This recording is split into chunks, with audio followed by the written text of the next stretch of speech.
True story. It's another opening of a high school show. The dressing rooms are full of laughter. We stage crew kids live in a world they'll never know.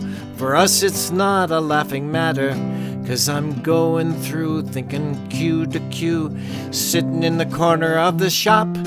'Cause the show can't go on if I do my job wrong. Without me, the whole thing would just stop.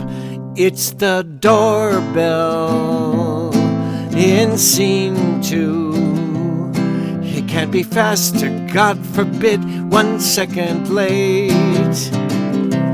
Yes, it's my job to see to.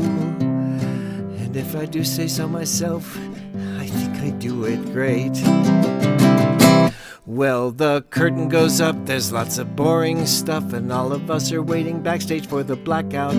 We can't make a noise, a stagehand, girls and boys. When it's time to change the scene, I take a chair out. But now the pressure's on as they drone on, and I'm waiting by my button for the cue. But then I hear the right line, and at the perfect time I push the button, just like I always do. No.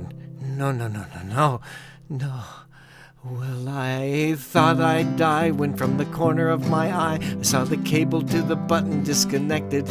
And every backstage I looked as I tried and I tried, but the button wouldn't work as I expected.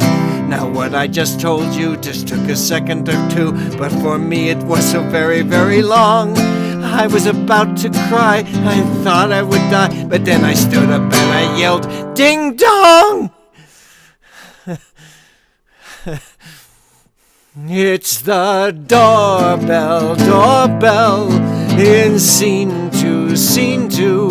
It can't be faster, God forbid, 1 second late. And it's my job to see to. If I do say so myself, I do it great.